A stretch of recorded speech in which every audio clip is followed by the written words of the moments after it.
धर्मराज मंदिर, चंबा, हिमाचल प्रदेश। दुनिया का एकमात्र ऐसा मंदिर जहां मृत्यु के देवता यमराज की पूजा होती है।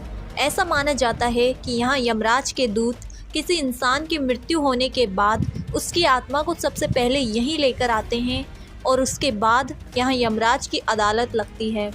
उस आत्मा के पाप और पुण्य का हिसाब किया जाता है और फिर यमराज फैसला करते हैं कि उस आत्मा को स्वर्ग की प्राप्ति होगी या नर्क की। जो लोग अपने आखिरी समय में यहाँ जाते हैं, ऐसा माना जाता है कि उन्हें साक्षात यमराज के दर्शन होते हैं। आखिर यमराज को ये भयानक रूप कैसे मिला और कैसे वे मृत्यु और न्याय करने वाले बने? यमराज से जुड़ी बहुत सी अनसुनी कहानियाँ और रहस्य हैं जिन्हें सुनकर आप भी हैरान रह जाएंगे। ऋग्वेद के अनुसार यमराज सूर्य देव और उनकी पत्नी देवी संज्ञा के पुत्र हैं, लेकिन ऐसा कहा जाता है कि यमराज और उनकी जुड़वा बहन यमी इस धरती पर जन्म लेने वाले पहले इंसानों में से थे। जिस तरह इस धरती पर जन्म लेने के बाद हर इंसान की मृत्यु तय होती है, यम और यमी की मृत्यु भी निश्चित थी। जब यमराज की मौत हुई तो वे इस धरती पर जन्म लेने के बाद मरने वाले पहले इंसान थे। वेदों के अनुसार यमराज इज़ द फर्स्ट मॉर्टल। अपनी मृत्यु के बाद वो मौत से जुड़ते गए और दूसरी दुनिया तक जाने का रास्ता बनाने लगे, जहां आज पितरों का राज है। फर्स्ट मॉर्टल होने के कारण वो मरे हुए लोगों में सबसे प्रमुख कहलाते हैं। यमराज की कहानी जैसे जैसे वेदों में आगे बढ़ती है, उनका रिश्ता मृत्यु और उससे जुड़े रहस्यों के साथ और भी गहरा होता चला जाता है। गहरे रंग, बड़ी लाल आंखों वाले यमराज के विकराल रूप के बारे में हमें हमेशा से बताया गया है, जिनकी काली मूछें हैं और जो महिषा नाम के एक भैंसे पर सवार होते हैं।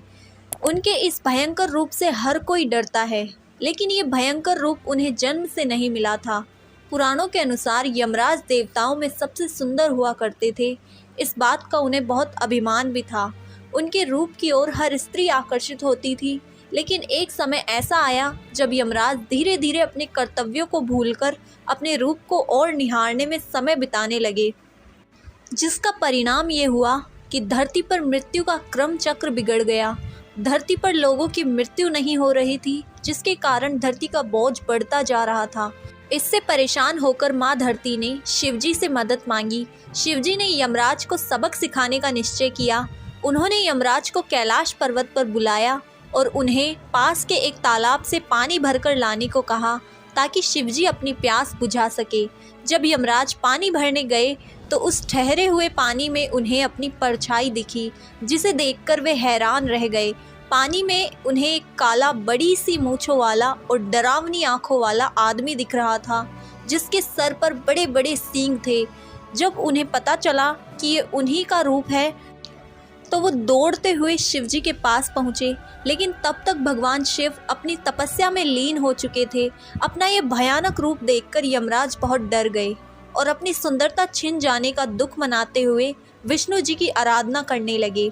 कई सालों बाद जब विष्णु जी ने उनके सामने प्रकट होकर दर्शन दिए तो उनसे उनकी इच्छा के बारे में पूछा। तब उन्होंने अपना सुंदर रूप वापस मांगा। विष्णु जी ने कहा कि वे उन्हें उनका रूप वापस नहीं दे सकते, लेकिन उनके सर पर लगे सींग किसी दूसरे जीव के सर पर लगा सकते हैं और वही जीव यमराज का वाहन बनेगा।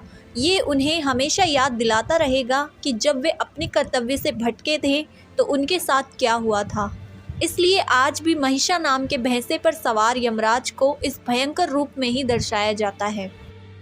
और अगर आप ऐसे ही वीडियो और देखना चाहते हैं तो हमारे चैनल से जुड़े रहें।